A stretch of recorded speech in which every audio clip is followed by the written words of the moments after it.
প্রধান উপদেষ্টা প্রফেসর মোহাম্মদ ইউনূস বলেছেন, সকল প্রস্তুতি সম্পন্ন করা গেলে আগামী রমজান শুরু হওয়ার আগের সপ্তাহে নির্বাচন আয়োজন করা যেতে পারে। সেক্ষেত্রে এই সময়ের মধ্যে সংস্কার ও বিচারের বিষয়ে পর্যাপ্ত অগ্রগতি অর্জন করা প্রয়োজন হবে। আজ লন্ডনের ডরচেস্টার হোটেলে প্রধান উপদেষ্টা প্রফেসর মোহাম্মদ ইউনূসের সঙ্গে বিএনপির ভারপ্রাপ্ত চেয়ারম্যান তারেক রহমানের বহুল প্রতীক্ষিত বৈঠকের পর যৌথ প্রেস ব্রিফিংয়ে একথা জানান জাতীয় নিরাপত্তা উপদেষ্টা ডক্টর খলিলুর রহমান।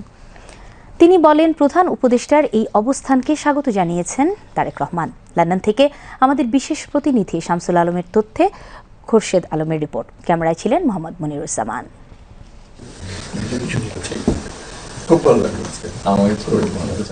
উষ্ণ করমর্দনের মাধ্যমে শুরু হয় প্রধান উপদেষ্টা প্রফেসর মোহাম্মদ ইউনূস ও বিএনপির ভারপ্রাপ্ত চেয়ারম্যান তারেক রহমানের মধ্যে ঐতিহাসিক বৈঠক। অত্যন্ত সৌহার্দ্যপূর্ণ পরিবেশে প্রায় ১.৫ ঘণ্টার এই বৈঠকে নির্বাচন ও জুলাই ঘোষণা সহ বিভিন্ন বিষয়ে আলোচনা করেন তারা। এ সময় বিএনপি স্থায়ী কমিটির সদস্য আমির খসরু মাহমুদ চৌধুরী ও তারেক রহমানের আন্তর্জাতিক বিষয়ক উপদেষ্টা হুমায়ুন কবির উপস্থিত ছিলেন। পরে যৌথ প্রেস ব্রিফিং করেন জাতীয় নিরাপত্তা উপদেষ্টা ডক্টর খলিলুর রহমান ও বিএনপি স্থায়ী কমিটির সদস্য আমির খসরু মাহমুদ চৌধুরী। প্রধান উপদেষ্টা ও তারেক রহমানের অনুমোদিত যৌথ বিবৃতিটি সাংবাদিকদের তুলে ধরেন ডক্টর খলিলুর রহমান। জনাব তারেক রহমান প্রধান উপদেষ্টার কাছে আগামী বছরের রমজানের আগে নির্বাচন আয়োজনের প্রস্তাব করেন।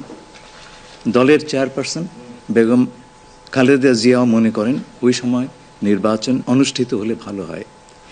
প্রধান উপদেষ্টা বলেন যে তিনি আগামী বছর এপ্রিলের প্রথমার্ধের মধ্যে নির্বাচন অনুষ্ঠানের ঘোষণা দিয়েছেন। সকল প্রস্তুতি সম্পন্ন করা গেলে ২০২৬ সালের রমজান শুরু হওয়ার আগের সপ্তাহেও নির্বাচন আয়োজন করা যেতে পারে। সেক্ষেত্রে সেই সময়ের মধ্যে সংস্কার ও বিচারের বিষয়ে পর্যাপ্ত অগ্রগতি অর্জন করা প্রয়োজন হবে।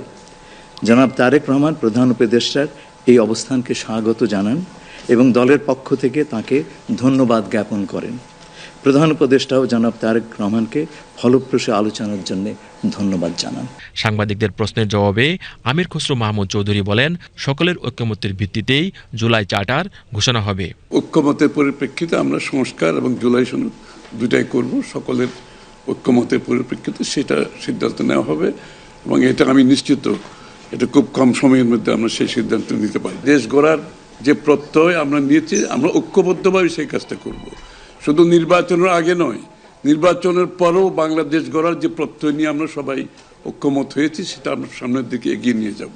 এর আগে তারেক রহমান লন্ডনের ডরচেস্টার হোটেলের সামনে এসে পৌঁছালে তাকে স্বাগত জানান জাতীয় নিরাপত্তা উপদেষ্টা ডক্টর খলিলুর রহমান ও প্রধান উপদেষ্টার প্রেস সচিব শফিকুল আলম।